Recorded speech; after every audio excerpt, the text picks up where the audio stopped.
Comment survivre parmi les humains? On va voir ça en quelques points et ça se voudra légèrement humoristique, peut-être pas tant que ça de bien des manières, mais d'une certaine manière ça sera principalement humoristique où l'on va voir en quelques points eh bien les choses à éviter de faire ou même les choses à faire effectivement afin de pouvoir vivre parmi les humains. Ce sera peut-être un point de vue légèrement appartenant au cercle autistique de bien des manières. Je m'en suis rendu compte au fur et à mesure que j'écrivais la vidéo d'aujourd'hui qu'effectivement, il y avait quand même des points que les personnes appartenant au cercle autistique avaient tendance à répéter et qui peut-être devraient les aider notamment à passer pour des humains. Parce que très souvent, quand vous faites partie du cercle autistique, eh bien, il y a différents points que je vais aborder aujourd'hui auxquels on va pas forcément penser. Et d'ailleurs, pas que le cercle autistique, toutes les personnes neurodivergentes ont tendance à effectivement avoir des habitudes qui sont totalement contraires à ce que je vais dire ici. C'est pour ça d'ailleurs que je voulais faire cette vidéo qui effectivement est humoristique, mais peut-être un peu aussi vrai pour beaucoup de personnes qui ne savent pas forcément eh bien, comment se comporter comme la majorité, on va dire. Mais c'est principalement pour rire. Cette vidéo, c'est principalement pour se marrer. J'avais besoin d'une vidéo un peu légère cette semaine. Et on va commencer tout de suite avec le premier point qui est tout simplement celui d'éviter de fixer trop longtemps dans les yeux les personnes. Parce que ça fait partie des points à éviter, parce que en général, ça met mal à l'aise les autres quand on les fixe beaucoup dans les yeux. Je le sais pour le faire moi-même, en fait, avoir tendance à beaucoup regarder quelqu'un dans les yeux et à effectivement avoir cette petite tendance de fixation que d'ailleurs beaucoup de personnes neurodivergentes ou dans le cercle autistique ont tendance à faire. Sachez que en général, on va dire la norme, même si j'aime pas ce mot-là, mais c'est ce que ça désigne, ne va pas forcément apprécier que vous les fixiez dans les yeux. Donc évitez d'être un peu trop focus sur eux et essayez de balayer un peu votre regard sur ce qu'il y a autour avant de revenir. Essayez de faire ça à peu près toutes les 20 à 30 secondes, ça les rassurera. Parce qu'effectivement, beaucoup d'humains, ça a l'air bizarre dit comme ça, ne vont pas apprécier d'être fixés trop longtemps du regard et ne vont pas apprécier non plus que vous soyez totalement focus sur eux. Donc effectivement, à peu près toutes les 20 secondes, essayez de balayer la pièce du regard pour éviter de les mettre mal à l'aise, même si au final, pour vous, c'est pas tellement malaisant de regarder quelqu'un dans les yeux. Mais effectivement, c'est un point important à garder à l'esprit pour réussir à se fondre dans la masse et passer pour des humains. Le prochain point est probablement l'un des plus difficiles. J'ai déjà d'ailleurs exprimé dans une vidéo que je détestais particulièrement cela. Et c'est tout simplement le fait de faire du small talk, c'est-à-dire faire du bavardage un peu inutile. Sachez que je pense déjà ne pas avoir besoin d'être extrêmement davantage clair sur le fait que je déteste le small talk. À mon sens, ça est une perte de temps. Autant ne pas parler et garder le silence, ça sera plus constructif. Mais bref, les humains ont tendance à faire du small talk afin de sociabiliser. Alors ça paraît très étrange quand on est neurodivergent ou du cercle autistique qu'on nous sorte que parler au final pour ne pas dire grand chose, ça a son utilité. Pour les neurotypiques, c'est une manière de sociabiliser que de faire du small talk. Alors pour nous qui sommes neurodivergents, ça n'a aucun intérêt ni sens. Effectivement, le small talk, c'est une manière pour les humains de base de sociabiliser et de réussir à nouer contact, même si je crois pas que savoir que ces personnes ont acheté dernièrement une voiture, que sais-je, le dernier Ralph Lauren et vraiment son importance. À mon sens, ça n'a pas d'intérêt, mais bon, vous savez, les humains ont une manière très spécifique et très codifiée de faire connaissance, et le small talk et ne pas trop les regarder dans les yeux, au final, c'est une bonne manière. Prochain point, et celui-là, c'est pas forcément quelque chose que vous allez faire volontairement. Et en même temps, si. Et c'est tout simplement le fait de faire confiance trop facilement. Sachez que le propre de l'humain n'est certainement pas d'être gentil tout plein. Vous savez, je le dis très souvent, les humains sont capables du meilleur comme du pire. Très souvent, hélas, s'il faut en passer par le fait de vous rouler dessus pour obtenir ce qu'ils veulent, eh bien ils le feront. Vous me direz non, pas tant que ça, je peux vous assurer que si on leur autorise le fait que ce soit dissimulé et que personne ne sache jamais que c'est eux les instigateurs de votre malheur pour que eux puissent gagner quelque chose, ils le feront. Vous me direz c'est un peu pessimiste et vaguement fataliste que de penser ça, sauf que j'ai pu l'observer que les personnes étaient très rarement des personnes de confiance, donc n'accordez pas votre confiance à tort et à travers, vous savez.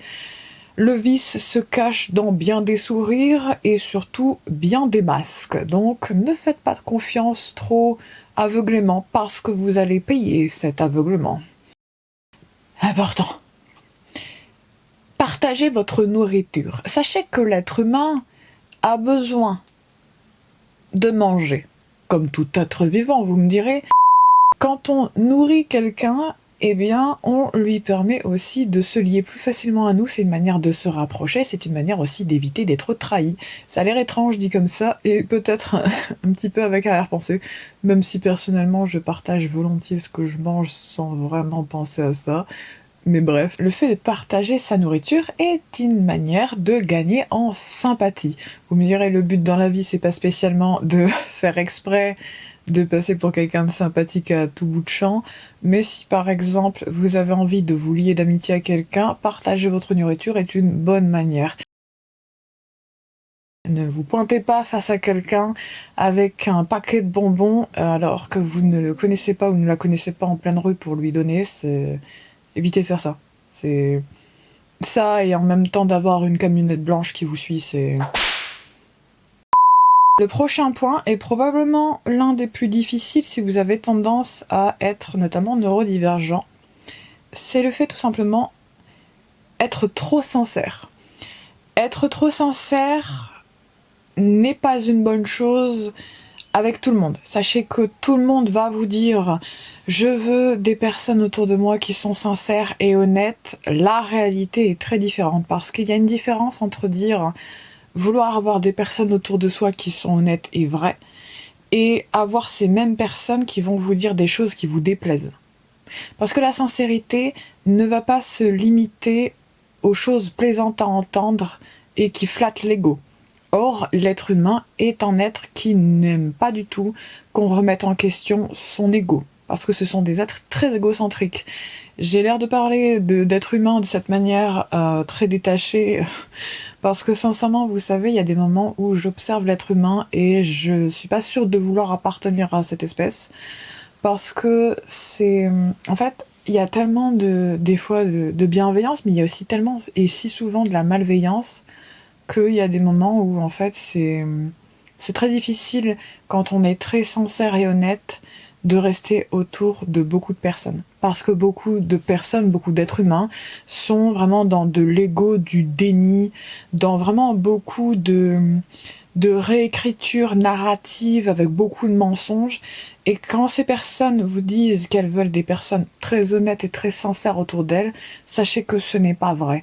Parce que quand on a en face de soi une personne très sincère, très honnête, cette personne va l'être constamment et pas seulement quand ça plaît. Et c'est là où le bas blesse, c'est que vous avez beaucoup de personnes qui vont dire oui, je veux quelqu'un de sincère, quelqu'un d'honnête, quelqu'un de ci, quelqu'un de ça. Sauf que pour réussir à être en phase avec une personne avec ce degré de pureté et de sincérité, il va falloir l'être soi-même. Et quand on n'est pas capable d'encaisser absolument tout de soi-même, quand on n'est pas capable d'encaisser la sincérité, qu'elle soit plaisante à entendre ou moins plaisante, eh bien les personnes ne vont pas apprécier du tout les personnes sincères. Parce que ça ne sera pas accessible uniquement quand c'est plaisant, et la plupart des êtres humains, vous le savez, ne sont pas spécialement enclins à vouloir entendre absolument tout ce que vous pourriez avoir à dire et avoir observé d'eux. Et c'est comme ça que la plupart du temps, les personnes qui sont vraiment très sincères et très honnêtes sont des personnes qui sont également avec un cercle de proches restreint. Je le sais bien parce que c'est mon cas. C'est pour ça que j'ai très peu d'amis au final, parce que je suis quelqu'un qui observe beaucoup de choses, qui ait tendance à être parfois très directe, même si j'essaye d'éviter pour la sensibilité des autres, pour éviter d'être un peu trop brutale par moment. Et les fois où je ne dis pas ouvertement ce que je peux penser, c'est parce que je sais que ça n'amènerait que du conflit et que ça ne changerait rien à la situation. Parce que quand on est vraiment très sincère et très honnête, très peu de personnes avec lesquelles vous allez être aligné d'un point de vue de vos valeurs, mais également capable de rester, parce que les personnes, en voyant que vous êtes extrêmement honnête, ne vont pas apprécier le reflet et la réverbération que vous donnez de ce que ces personnes font. Et justement, cet effet un peu miroir ne va pas leur plaire. Et c'est pour ça que la plupart du temps, quand on est quelqu'un de trop sincère et trop honnête dans ce monde, surtout avec les humains, eh bien, on se retrouve très souvent isolé. Mais au-delà de ça, sachez que si vous êtes trop sincère et trop honnête, sachez qu'il y a des personnes qui profiteront de vous, qui iront même jusqu'à manipuler les autres en se disant que s'ils arrivent en premier, ils pourront mentir. Que ces personnes pourront se permettre de jouer à des jeux de manipulation, d'ego et de mensonges. Parce qu'ils savent que vous êtes trop sincère. Et ils vont essayer d'utiliser ça contre vous. Très souvent, c'est comme ça que les pervers narcissiques, s'en sortent et réussissent à retourner tout le monde contre vous, parce que c'est plus facile de les croire eux avec leurs illusions et leurs mensonges que d'accepter que vous, qui disiez la vérité sur tout le monde, vous restiez. Ça a l'air très étrange dit comme ça, mais c'est un vrai constat, c'est que être trop honnête, être trop sincère avec tout le monde également n'est pas une bonne chose, parce qu'il y a des personnes qui ne peuvent pas encaisser tout ce qu'on pourrait avoir à dire sur eux, surtout quand au final, le portrait que l'on dépeint d'eux est très peu flatteur pour leur ego. Alors vous me direz que c'est peut-être un peu fataliste, mais c'est par observation et par expérience que je vous le dis. Ne soyez pas trop sincère avec tout le monde. Parce que soit les personnes sont trop sensibles pour encaisser ce que vous pourriez avoir à dire, mais les personnes également sont parfois beaucoup trop dans le déni et la manipulation pour qu'au final, ces mêmes personnes réussissent à vous laisser tranquille. Parce que très sincèrement, il y a beaucoup de personnes qui tombent vite dans les excès et dans la manipulation parce qu'ils se rendent compte qu'ils ne peuvent pas vous manipuler. Cette vidéo n'était pas censée finir de manière aussi sombre, mais après, vous savez, je préfère vous prévenir, même si le but c'était humoristique. C'est important qu'on sache tous se comporter les uns avec les autres, et parfois, être entouré d'humains, c'est pas si simple. Et sincèrement, ça m'arrive très souvent de me dire que ça serait probablement plus simple de n'être entouré que d'autres espèces animales et pas spécialement d'humains. Parce que les animaux n'ont pas le vice de l'être humain. Et ils n'ont pas ça. Ils sont juste tournés vers la survie, vers le fait de prendre soin de leurs petits, etc. Ils sont pas tournés vers autant de manipulation et de vices qu'on peut constater chez l'être humain. Mais bref, ça mis à part. Et sur ces mots, je vais vous laisser. J'espère que vous avez passé un excellent moment avec moi, bien que plus court que d'habitude. N'oubliez pas de vous abonner et de liker et commenter la vidéo si elle vous a plu. Je vais vous dire à la semaine prochaine à 14h14 comme chaque dimanche. Et sur ces mots, à bientôt.